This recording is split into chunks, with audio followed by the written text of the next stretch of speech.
Dans cette vidéo, je vais exécuter pratiquement le réglage préliminaire de l'oscilloscope AMEC de la salle et le réglage d'un générateur basse fréquence. Je commence par l'oscilloscope en enfonçant le bouton Power pour la mise en marche.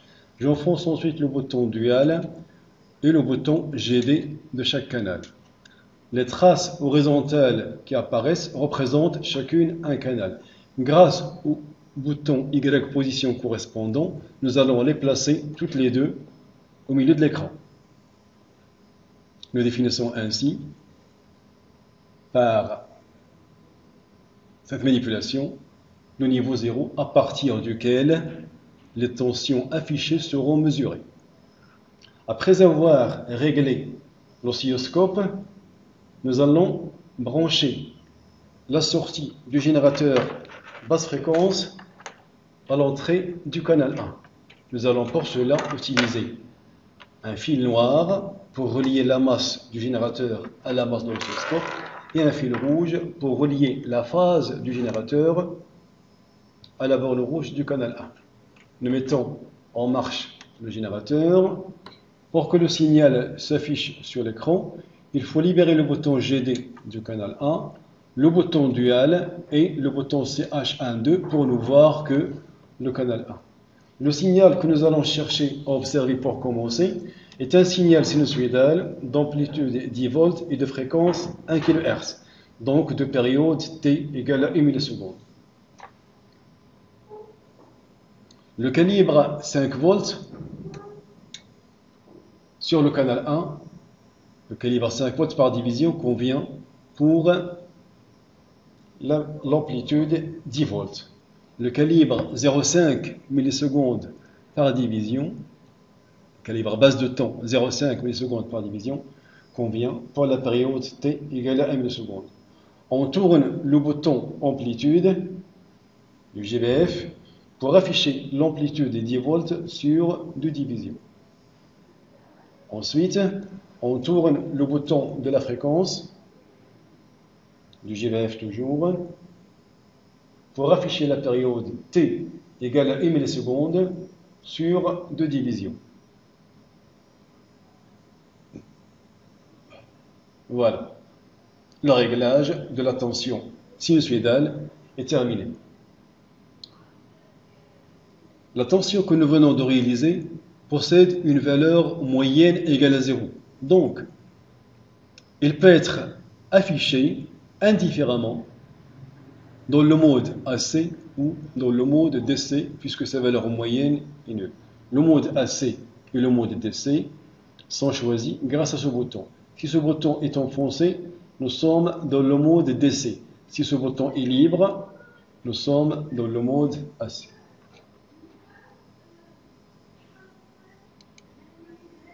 Pour montrer l'importance du mode DC par rapport au mode AC, nous allons essayer de présenter sur l'écran un signal sinusoïdal d'amplitude 6 volts de fréquence 303 Hz, 333 Hz et de valeur moyenne différente de 0. Nous allons choisir une valeur moyenne égale à 6 volts. Donc ce signal possède une composante continue égale à 6 volts et une composante variable représentée par la sinusoïde d'amplitude de 6 volts et de fréquence 333 Hz, c'est-à-dire de période t égale à 3 millisecondes. Pour le réglage d'un tel signal, nous commençons d'abord par régler la partie sinusoïdale. Le calibre 2 volts par division convient pour l'amplitude 6 volts. Nous allons donc choisir un calibre qui est égal à 2 volts par division. Nous allons tourner le bouton amplitude afin que l'amplitude 6 volts occupe 3 divisions, puisque 3 divisions fois 2 volts par division comme calibre, cela donne 6 volts. Le calibre t égale à 1 milliseconde convient pour la période t égale le calibre base de temps 1 milliseconde, 1 milliseconde par division convient pour la période t égale à 3 millisecondes. Nous allons donc tourner le bouton de la fréquence pour que la période s'affiche sur 3 divisions. Voilà. Voilà la période qui s'affiche sur 3 divisions. Donc ce signal possède une fréquence égale à 333 Hz. Ceci est le réglage de la composante variable. La composante continue est égale à 6 volts. Pour ajouter 6 volts à cette composante variable, nous allons actionner le bouton Offset en le tirant. En tirant ce bouton Offset, le générateur est prêt à ajouter une composante continue. Il peut être positive ou négative selon le sens de la rotation de ce bouton. Pour voir la composante continue positive différente de 0, il faut absolument que le bouton AC/DC soit enfoncé, c'est-à-dire il faut travailler en mode DC. Pour ajouter la composante continue 6 volts, il suffit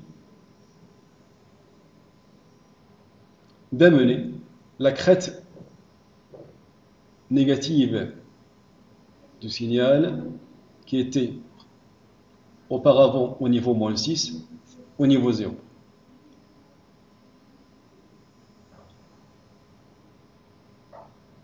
Nous vérifions l'importance du mode DC pour la vision de ce signal en passant au mode AC. Dans le mode AC, comme vous le voyez, la composante continue n'est pas visible. Dans le mode DC, nous voyons que le signal n'oscille pas autour de 0, mais aussi autour d'une valeur moyenne qui est égale à 6 volts. Donc la composante continue égale à 6 volts représente également la valeur moyenne du signal.